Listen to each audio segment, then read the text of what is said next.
Hello and welcome to the Weekly Rewind presented by Attractions Magazine. I'm your host, Theron White, and this week we're going from Monday, September 18th to Sunday, September 24th. Now, starting on Monday, you guys really wanted to see all the highlights from our Halloween Horror Night houses. So the number one actually was going to be Deadwaters, and if you've seen the video or if you've heard about it, it is absolutely gorgeous. You step onto this gigantic paddle boat, you get to go through and you kind of get to see like the bayou and everything. Beautiful colors, beautiful set design. It's awesome. You even get to go to a part that's like leaning, as you can tell, like the boat's falling over. So that is really, really cool. It's an awesome experience. All the houses are really great. I recommend going and checking out our YouTube channel. You can see highlights from all 9 houses. I know one of my absolute favorites that I've done so far would definitely be the Reaping with the Scarecrow one. Very scary, very fun, but absolute altogether favorite would be The Shining, just because it is like stepping into the movie. So again, yeah, go check out the YouTube channel. We also have an article about it on our website, so you can learn all about the houses and kind of see what they're all about. Now moving on to Tuesday, we look at the Great Lego Race VR Coaster. Now this is going to be converting over coasters that are already inside of 3 Legoland parks, one in Malaysia, one in Florida, and one in Germany, and they're going to be getting VR updates. So same coaster, same track, but you'll have the option to either take the VR helmet off or keep it on, and you'll be thrown into the Lego world. And just looking at their concept art, this looks like so much fun.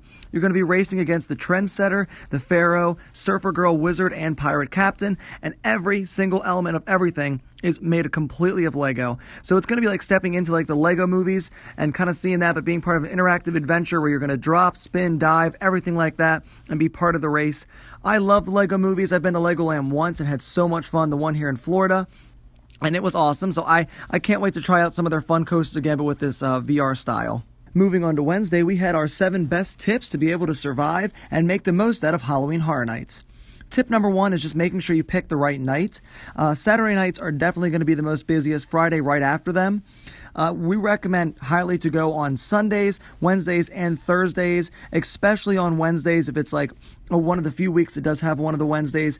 People never get to go then because it is going to be during the middle of the week. It's kind of a weird time, but that allows you to get in a lot more houses, have a lot less queue time, and it's overall just a better experience not having to wait as long and being able to do more with less people. Our second advice would be to buy tickets in advance, because you can pay all the way up to $110 just for one day if you just go right up to like the box office. But using one of these specially marked Coke or Burger King UPC codes, you sometimes can save up to $50. You can also get other discounts for being a season or annual pass holder, as well as if you just get one of the passes, you can save a ton just by being able to go like time and time again. So if you go again and again and again, it might only really cost you like $10 a day if you're able to attend a lot. Another one is make sure to do the math on Express and the RIP tours. Express Pass can cost anywhere from $80 to $140, where the RIP tours cost $160 to $300, but the RIP is you're getting immediately into the house, doing it right then, where Express sometimes you still have to wait in a queue depending on how many people are using Express that night. Number 4 would be arrive early or even earlier if you're able to do the stay and scream holding areas. If you're already inside of the Universal Park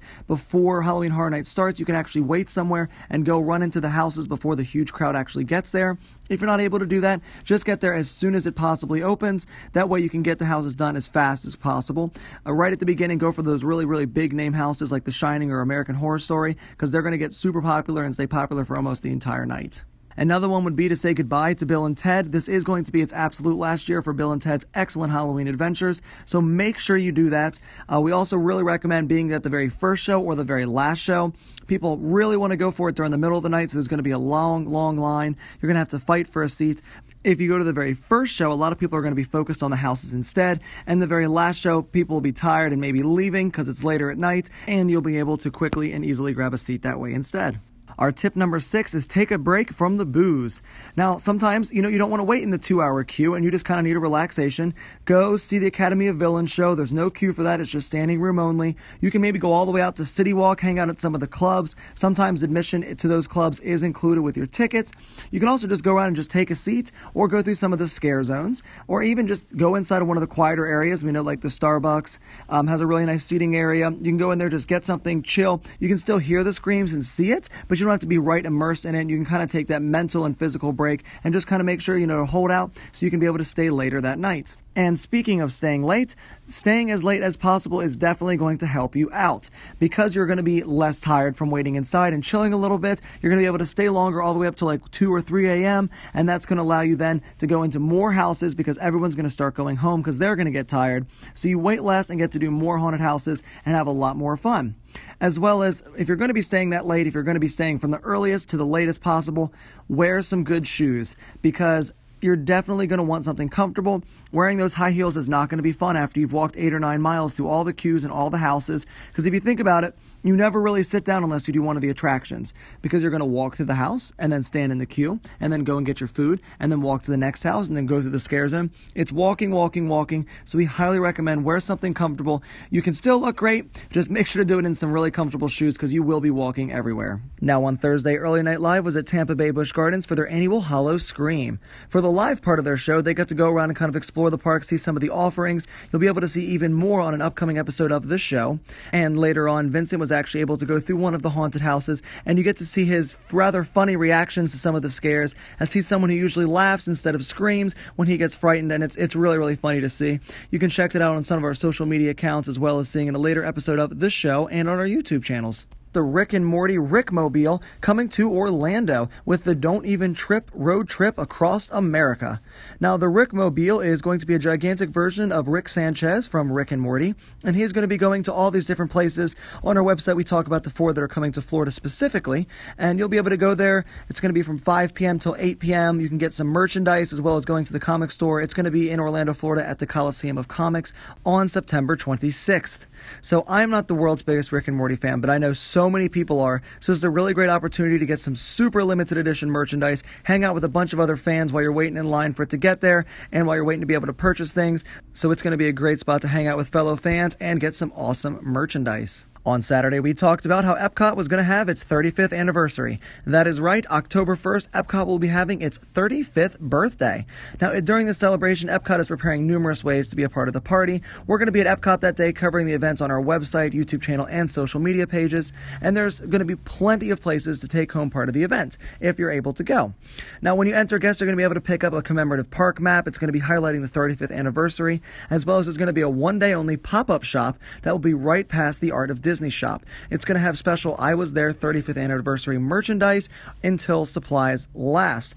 So I don't know how many things they're prepping to get there. I assume they'll have like a fair amount because they know a lot of people are going to be attending this. But you know, there's always the chance they could make it very tiny, kind of like the rose gold ears that people have been fighting all over throughout the parks. So who knows? If you really want that merchandise, I recommend going there first and getting there early. Now also happening that day at exactly 10:01 on the Fountain View stage, members of Voice of Liberty and the Mariachi Cumbre will be providing music and song for the special anniversary moment. We don't have exact details of what's going to be happening, but I'm sure there's going to be, whether it be like the president of Epcot or the president of Walt Disney World, someone's going to come out and basically talk about this really big milestone in the park's history. Maybe we'll learn something new coming to Epcot because we've been told, about the Ratatouille ride and the Guardians of the Galaxy attraction, but maybe there could be something new. We don't know yet. And then later that night, a special edition of the Illuminations Fireworks Spectacular will be lighting up the sky as the ending of the 35th anniversary celebration. There's also 2 events which now are already sold out for D23 members, and you can learn more about that on our website. And lastly, today on Sunday, we talked about the 2017 IAAPA Legends panel. That's going to be held Wednesday, November 15th at 3:30 p.m. during the IAAPA Attractions Expo here in Orlando, Orange County Convention Center. And there's going to be some amazing panelists representing all different types of creative design from around the world. The first person noted is Joe Rohde.